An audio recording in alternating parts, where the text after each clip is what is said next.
নমস্কার বন্ধুরা, কেমন আছেন? আশা করি সকল বন্ধুরা ভালো আছেন। আজকে আমি আর কিচেনের মাধ্যমে নিয়ে এসেছি বন্ধুরা চাল কুমড়ার পাতা দিয়ে একটি দুর্দান্ত রেসিপিটার নামটা এখন আমি বলবো না, বানানোর পর বলবো। দেখতে থাকুন বন্ধুরা। এই দেখুন, আমি নিয়েছি কচি কচি চাল কুমড়ার পাতা, আর রেসিপিটার জন্য নিয়েছি শুকনো লঙ্কা, পেঁয়াজ আর রসুন। আমি সব একসাথে এখন বেটে নেব। এখানে আমি জিরা, ধনে, আদা কোনো কিছু ব্যবহার করব না। চাল কুমড়োর পাতাগুলি আমি ভালো করে একটু লবণ দিয়ে এভাবে নরম করে মেখে নেব। এভাবে, তাহলে এভাবে মাখার পর পাতাগুলি নরম হয়ে যাবে, খসখসি ভাবটা থাকবে না।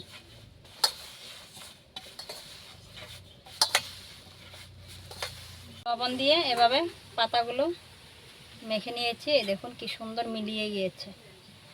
আর এখন প্রথমে ভালো করে ধুয়ে নিয়েছিলাম, আর লবণ দিয়ে এখন চিপে নিয়েছি, তো একটু জল দিয়ে ভালো করে এভাবে চিপে নেব।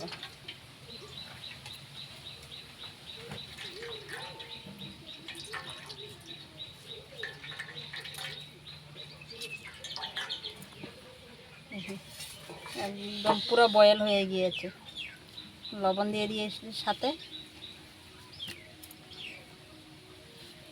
পাতাগুলি একদম পুরো গোটা গোটা আছে, আর দেখার তো একদম পুরো বয়েল। মাখার পর এমন হয়ে যাবে।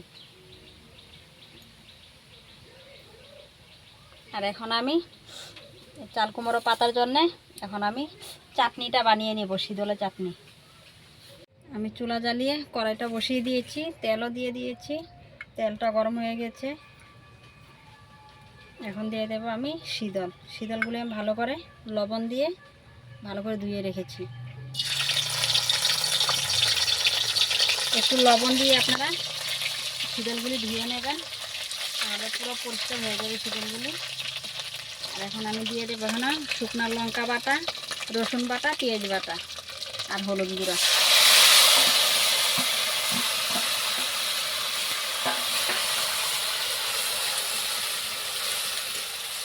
আর দিয়ে দেবো এখন লবণ, স্বাদ মতন লবণ দিয়ে দিয়েছি।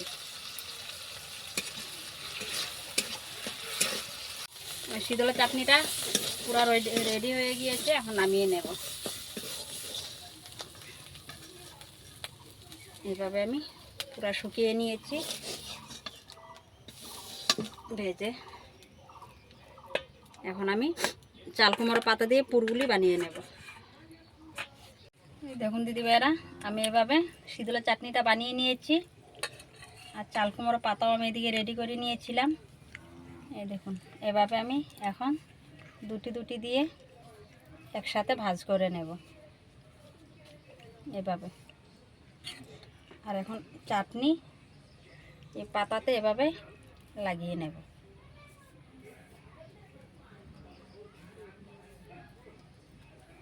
এভাবে সব কটা পাতাতে আমি চাটনিগুলি লাগিয়ে নেব।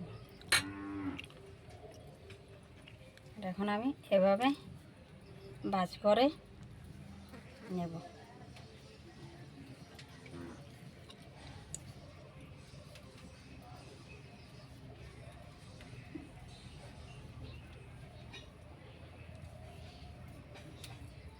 এই দেখুন দিতে পারা, এভাবে আমি ভাজ করে নিয়েছি। আর এখানে আমি চাউলের গুঁড়ি দিয়ে লবণ দিয়ে ভালো করে হলুদ গুঁড়া দিয়ে মিলিয়ে নিয়েছি, ব্যাটার একটা তৈরি করে নিয়েছি। এখন এভাবে দিয়ে দেব। সব কটা পুর আমি এভাবে বানিয়ে নেব, তারপর তেলে ভেজে নেব। কড়াইতে তেল দিয়ে দিয়েছি, তেলটাও গরম হয়ে গিয়েছে। আর এভাবে আমি সব কটা পুর বানিয়ে নিয়েছি, এখন আমি ভেজে নেব। আপনারা চাইলে বেসন দিয়ে করতে পারেন, আর বেসন দিয়ে মানে মচমচি হবে না, খেতে এতটা ভালো লাগে না। আর চাউলের গুঁড়িটা দিয়ে যদি বানান, খেতে অনেক ভালো লাগে। তাই চেষ্টা করবেন চাউলের গুঁড়ি দিয়ে বানানোর জন্যে। এভাবে আমি সব কটা চাউলের গুঁড়ি দিয়ে এখন ভেজে নেব। এরকম পুরের এক পাশে একদম সুন্দরভাবে হয়ে গিয়েছে। এভাবে এখন আমি পাল্টি করে দেব, উল্টা পাল্টা করে মচমচি করে ভেজে নেব। এই দেখুন সাথে একটু শুকনা লঙ্কার গুঁড়াও দিয়েছি, তাই একদম পুরো লাল হয়ে গিয়েছে। আর আমি দুটি চাউলের ব্যাটারটা ছাড়া বানিয়ে দিয়েছি। এই দেখুন আমার ছেলে এভাবে খেতে ভালো পায়, তাই দুটি চাউলের ব্যাটারটা আর এখানে ব্যবহার করিনি। দেখুন দিদি ভাইরা, আমার পুরগুলি পুরো কমপ্লিট হয়ে গিয়েছে ভাজা। এখন আমি এভাবে তেলের থেকে তুলে নেব। এই দেখুন দিদি ভাইরা, অবশ্যই এভাবে বানিয়ে খাবেন। আর যারা যারা খেয়েছেন তো ভালো কথা, আর দিদি ভাইরা যারা না খাননি, আমাকে এভাবে আপনারা বানিয়ে কমেন্ট করে একবার আমাকে বলবেন কেমন লাগে খেতে।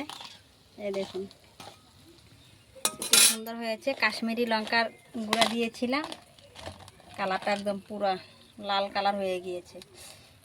দিদি ভাইয়াদের তো অবশ্য কেমন লেগেছে আমাকে কমেন্ট করে বলবেন।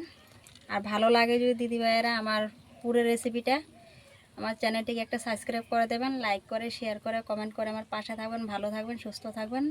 আবারও দেখা হবে পরবর্তী ভিডিওতে।